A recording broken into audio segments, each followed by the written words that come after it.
IAS के exam में कभी सवाल आता था कि गांधी जी कब पैदा हुए, कस्तूरबा उनसे कितनी बड़ी थी, एनसीएम और सीडीएम नॉन कोऑपरेशन मूवमेंट असहयोग आंदोलन और सिविल डिसोबीडियंस मूवमेंट की तारीख क्या है। बच्चे रोज़ रटते थे, याद करते थे और पेपर में जाकर वॉमिटिंग करके आते थे। आप और मैं ऐसे ही पास हुए हैं। हमें बहुत सारी किताबें दे दी गई, हम उसको बैठकर रटते रहे, उसके बाद पेपर में जाके उल्टी कराए। जिसकी वॉमिटिंग जितनी ज़्यादा हुई उसको उतने नंबर मिले। हम तो ऐसे ही पास हुए। कोई और है जो बोल दे नहीं मैं ऐसे नहीं, मैं किसी और तरह के एग्ज़ाम से पास हुआ, कोई नहीं।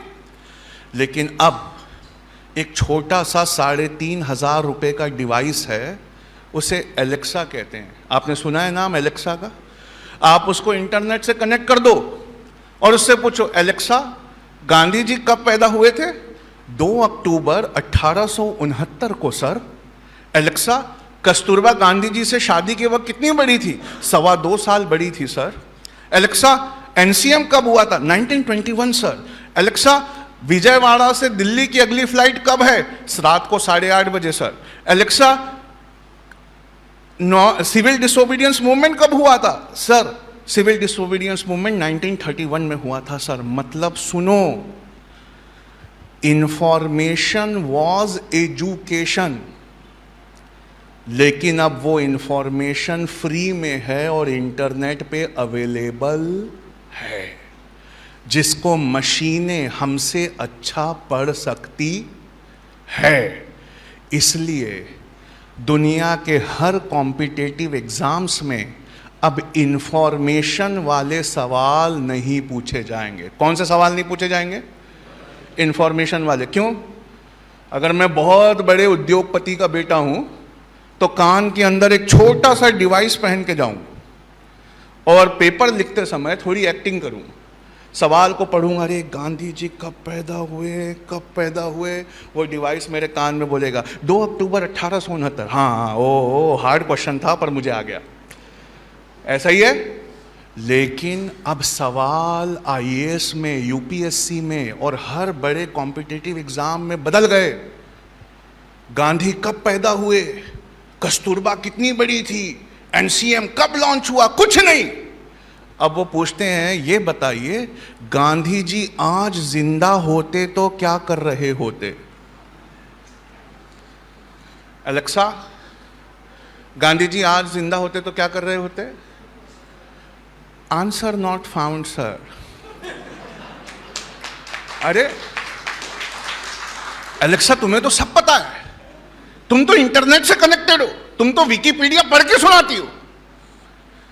यह सवाल इंसानों के लिए है सर, कृपया मशीन को परेशान ना करें। कहा यह इंसानों के लिए सवाल कैसे? कहा इसमें क्रिएटिविटी है, इमेजिनेशन है, प्रॉब्लम सॉल्विंग है, जो सिर्फ एक इंसान के बच्चे की बात है। कहा किस बच्चे की बात है?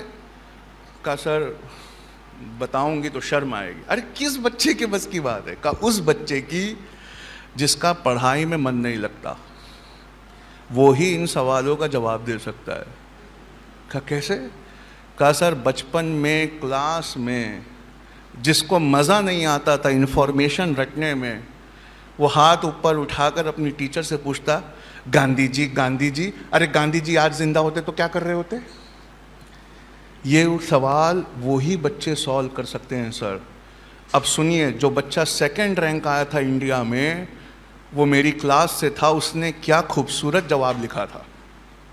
उसने लिखा, गांधी जी अगर आज जिंदा होते तो मुसलमानों की तरफ से सीएए के खिलाफ लड़ रहे होते, तो हम उन्हें अपने देश से निकाल देते, पर वो पाकिस्तान जाकर भी चुप नहीं होते, वहां हिंदुओं की तरफ से लड़ते हैं, तो पाकिस्तान उनको वहां से निकाल देता, तो हम अमेंडेड सीएए में गांधी जी को दोबारा नागरिकता देते। गांधी जी सुप्रीम कोर्ट में किसी वकील को नहीं करते, क्योंकि बापू खुद बहुत अच्छे वकील थे। गांधी जी बनिया थे, जीएसटी समझते, पेट्रोल की बढ़ी हुई कीमतों के खिलाफ वो दूसरा दांडी मार्च निकालते। गांधी जी का एक ट्विटर अकाउंट होता, एक यूट्यूब चैनल होता, फेसबुक पे उनके सबसे ज्यादा सब्सक्राइबर होते और ट्विटर पे ओबामा उनको फॉलो कर रहे होते।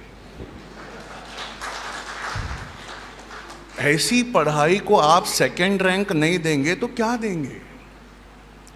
इसका मतलब जो एलेक्सा नहीं कर सकती, उस तरह इंसानों के बच्चों को अब पढ़ना होगा।